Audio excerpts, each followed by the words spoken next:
Hello, my dear lovely family, and welcome again to my new video. My name is Varun Bajpayee and I'm a mathematics mentor. तो आज की इस video में मैं आपके साथ क्या करना है वो डिस्कस नहीं करूंगा, क्या नहीं करना है आज उस पे बात करेंगे, ठीक है। क्योंकि यार ये वो समय है कि क्या करने से ज्यादा इंपॉर्टेंट है क्या नहीं करना, किन चीजों को अवॉइड करना।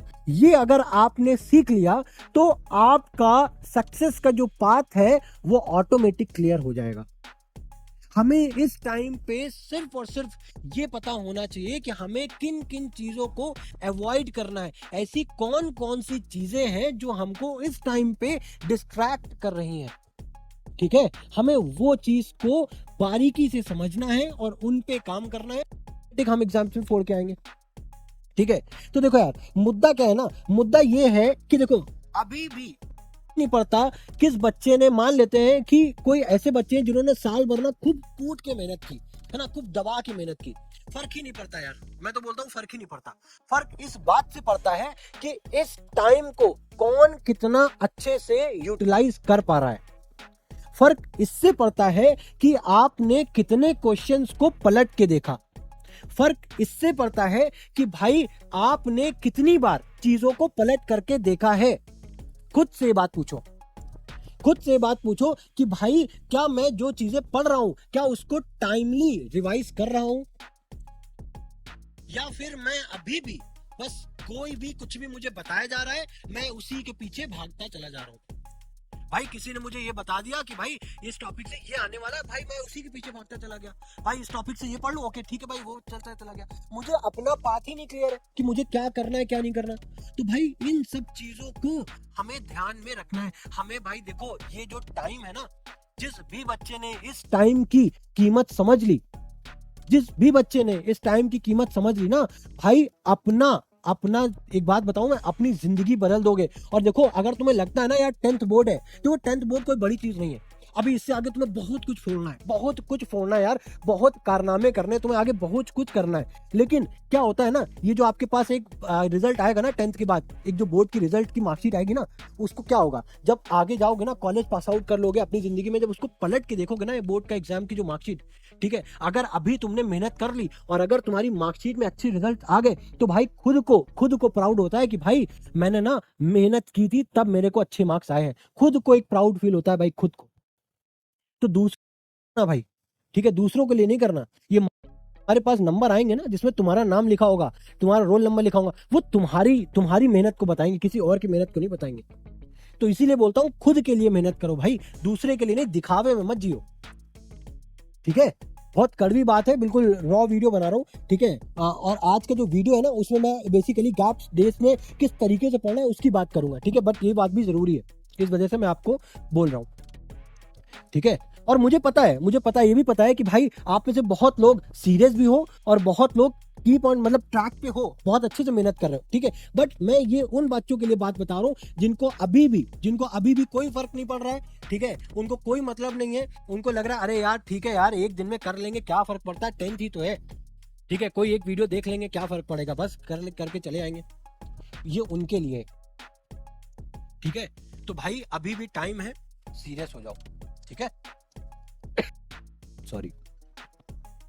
देखो, तो आज की इस वीडियो में मैं आपके साथ डिस्कस करूंगा कि जो बोर्ड एग्जाम्स की जो आपका डेट शीट आई है, ठीक है ना, उसके बीच में जो गैप्स हैं उन पे किस तरीके से फोकस करना है, ठीक है, उनको किस तरीके से यूटिलाइज करना है। क्योंकि भाई इस टाइम पे एक घंटे का नहीं, एक मिनट का अपने आप को हिसाब दो, एक मिनट का, ठीक है।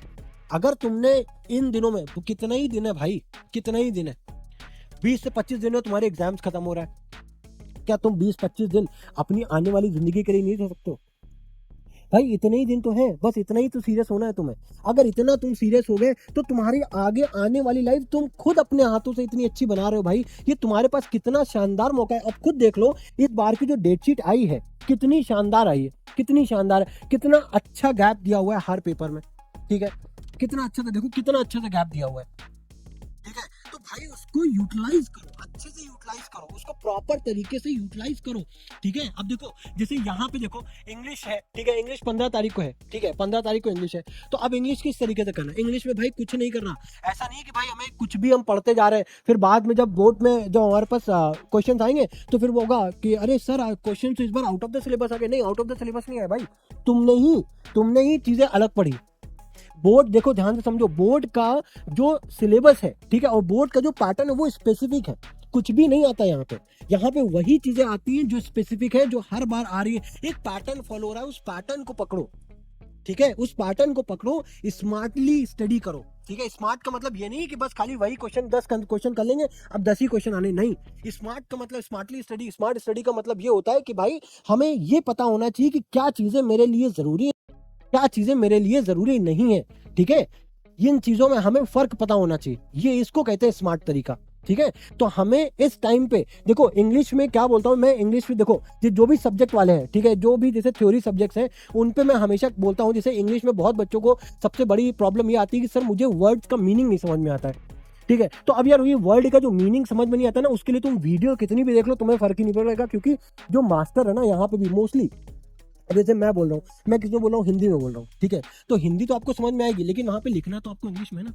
तो भाई थ्योरी सब्जेक्ट के लिए राइटिंग प्रैक्टिस करो, और जब आप बुक पढ़ रहे हो, ठीक है, बुक पढ़ रहे हो कोई भी आप, ठीक है, आप पहली बात तो कोशिश करो कि आप जितने भी चैप्टर्स है ना, उनका जो कंटेक्स्ट है, मतलब जो उनका शॉर्ट समरी है, ठीक है, उनको पढ़ो, और उनमें से जो भी वर्ड तुम्हें समझ में नहीं आ रहे, भाई खुद के हाथों से लिखना, जो भी वर्ड समझ में नहीं आ रहे उसको हाईलाइटर से हाईलाइट करो, और उसके ऊपर उसकी हिंदी लिख दो, उसके ऊपर उसका हिंदी में मीनिंग लिख दो। ठीक है, तो अभी क्या हो रहा है, अभी तुमने लिख रहे हो, ठीक है, उसके बाद जब रिवाइज करोगे ना उन चीजों को, तो तुम्हें ऑटोमेटिकली उस वर्ड की हिंदी पता है, तुम उस चीज को अच्छे से समझ पाओगे। बात आ रही है समझ में? इस तरीके से थ्योरी सब्जेक्ट्स को करना है। ठीक है, हमें सारी चीजें नहीं, बात समझो भाई कि हमें इन पे ऐसा लगता है कि भाई बहुत ज्यादा है, अरे इस पे सर बहुत मेहनत लगेगी, कैसे हो पाएगा हमारा, हमें पता है यार भाई इस टाइम पे बहुत प्रेशर है, तुम्हारे पास बहुत प्रेशर है, मैं समझता हूँ। ठीक है, मैं भी डील किया हूँ इस चीज को, मैं भी उसी फेज से निकल करके आया हूँ। ठीक है, मुझे ही पता है, मैंने भी वही प्रेशर को हैंडल किया है। तो भाई समझो, अपना मोरल डाउन नहीं करना है, चीजों को समझो। ठीक है, चीजें वही चली आ रही हैं, ठीक है, अब समझना मैं क्या बोल रहा हूँ यहाँ पे इंग्लिश में, और स्पेशली थ्योरी सब्जेक्ट्स में कोशिश करो चीज़ों को पढ़ोगे ना, तो तुम्हारी एक एनालिटिकल जो एक स्किल है ना वो डेवलप होगी। तुम जब पढ़ोगे लिखोगे, अब तुमको पता है जो हमारे पास इस बार जो पैराग्राफ आते हैं, है ना, जो पैराग्राफ आते हैं उसमें ऐसा नहीं है कि तुम कुछ भी बस देख लोगे और उसको डायरेक्टली आप तुम पैराग्राफ में आंसर लिख दोगे, तुम उसको समझना चाहिए, समझना आना पड़ेगा तुम्हें, उसका मीनिंग तुम अपने आप में जब तक उसको एक्सट्रैक्ट नहीं कर पाओगे तब तक तुम उसके आंसर नहीं लिख पाओगे। तो तुम्हें उस वर्ड्स के मीनिंग, तुम्हें अपनी वोकैबुलरी डेवलप करनी पड़ेगी, बहुत ज्यादा बड़ी। देखो यार उसमें भी बहुत ज्यादा टाइम नहीं लगता। मैंने क्या बोला, जैसे अपने लिखोगे ना, अपनी समरी बनाओगे, साथ ही साथ जो वर्ड नहीं समझ में आ रहे उनको हाईलाइट करो, उसके ऊपर हिंदी लिख दो। ठीक है, उस तरीके से तुम अपनी वोकैबुलरी डेवलप करते जा रहे हो साथ ही साथ। ठीक है, अब उसके बाद तुम्हें पीवाईक्यूज पे फोकस करना है। ठीक है, वही काम अब जैसे साइंस की बात करो, अगर मैं साइंस की बात करूं, साइंस में भी तुम्हें क्या करना है, तुम्हें ऐसे कॉन्सेप्ट पे फोकस करना है जिससे क्वेश्चन बहुत ज्यादा रिपीट हो रहे हैं, और उसका आइडिया लगेगा तुम्हें पीवाईक्यू से।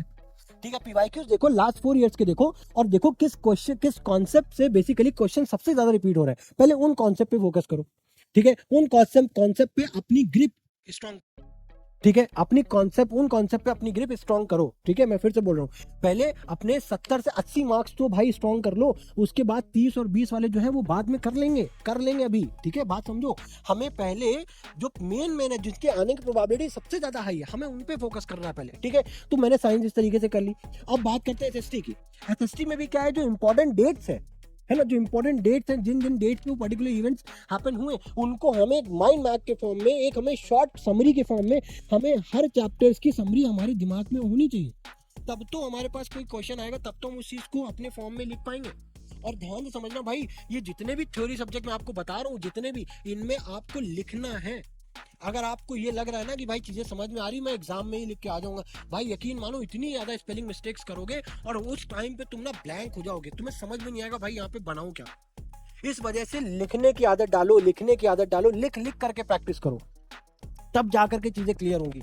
ठीक है, अब रही बात, अगर मैं मैथ्स की बात करूं, ध्यान से समझना, अगर मैं मैथ्स की बात करूं, ठीक है, तो देखो मैथ्स में भी वही मैं बोलता हूं, पहले एनसीईआरटी उसके बाद पीवाईक्यूज, है ना। अब देखो ये चीज हो गई ना, अभी मैंने क्या डिस्कस किया था आपसे कि क्या नहीं करना है, हमारा मेन टॉपिक यही था ना कि क्या नहीं करना है, ठीक है। देखो उसमें मैंने कुछ पॉइंट्स लिखे हुए हैं, देखो क्या है, कोई भी चैप्टर छोड़ना नहीं है। कोई भी चैप्टर छोड़ना नहीं का मतलब क्या है, जैसे हमें कोई भी बहुत सारे जैसे हमारे पास जितने भी सब्जेक्ट्स है ना, उसमें हर सब्जेक्ट में कुछ ऐसे चैप्टर्स हमें लगता है कि भाई ये बहुत ज़्यादा टफ है, इसको छोड़ देते हैं, काम करते हैं इसको छोड़ देते हैं, बाकी चैप्टर्स को एक बार अच्छे से कर लेते हैं। भाई ये गलती मत करना, कोशिश करना जो चैप्टर समझ में नहीं भी आ रहा ना, उसको शॉर्ट फॉर्म में उसको अपनी समरी, एटलीस्ट अगर मैथ्स की बात करें तो एटलीस्ट उसके फॉर्मूले याद कर लो, ठीक है, एटलीस्ट उसके इजी क्वेश्चन ही कर लो, ताकि भाई क्वेश्चंस को अटेम्प्ट तो कर पाओ। ये वही लिखा है दूसरा पॉइंट का, एग्जाम में कोई क्वेश्चन छोड़ना नहीं है, और ये तभी हो पाएगा जब भाई तुम्हारे सारे चैप्टर्स क्लियर होंगे, ठीक है।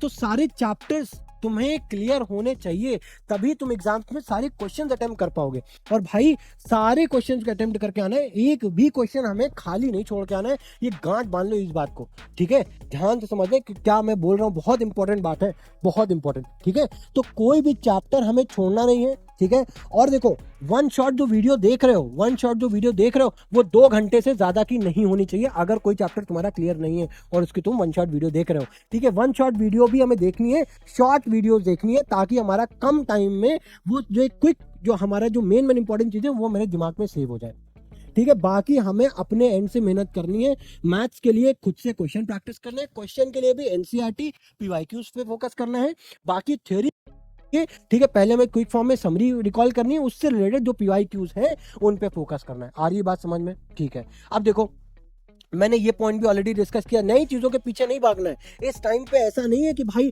कोई भी बुक हमको दे रहे हैं, किसी भी बुक के कोई भी क्वेश्चंस को सॉल्व कर रहे हैं, नहीं, हमें अब कुछ भी सॉल्व नहीं, हमें अब नई चीज़ें नहीं देखनी है। देखो जो चैप्टर नहीं क्लियर है वो तो करना ही है, इसके अलावा हमें कुछ एक्स्ट्रा ऑर्डनरी चीज़ें नहीं करनी है कि भाई मैं ना अपना साइंटिस्ट बनने का अगर कुछ ख्वाब आ रहा है, अरे इसको जरा देखते हैं, इस कॉन्सेप्ट थोड़ा और डेप्थ में समझते हैं, देखते हैं इसके क्या लॉजिक है। नहीं, अब इतना टाइम नहीं है, कर लेना एग्जाम्स के बाद, अपनी सारी ख्वाहिशें पूरी करना, लेकिन एग्जाम्स के बाद, ठीक है। अभी ये टाइम है, अगर तुम्हें कोई चीज का लॉजिक नहीं भी समझ में आ रहा है तो उसको एज इट इज ऐसे ही एक्सेप्ट कर लो कि हाँ भाई ये चीज ऐसे होती है, क्योंकि मेन चीज है हमारा टाइम को हमें सेव करना है, टाइम को हमें एफिशिएंट मैनर में उसको यूटिलाइज करना है, ठीक है। बात आ रही है समझ में, ठीक है। तो ये चीजों को हमें फॉलो करना है, अगर मेरे भाई इन चीजों को फॉलो आप कर ले गए, ठीक है, तो बिलीव मी आपके 90% प्लस मार्क्स तो कहीं नहीं गए मेरे भाई, कहीं नहीं गए।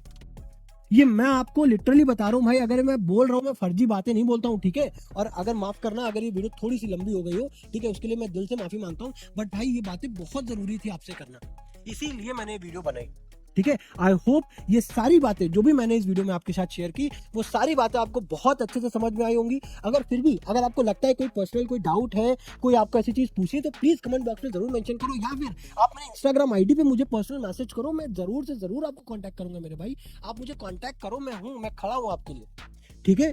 तो इसी के साथ मिलते हैं आपके साथ नेक्स्ट वीडियो में, till then good bye, thank you.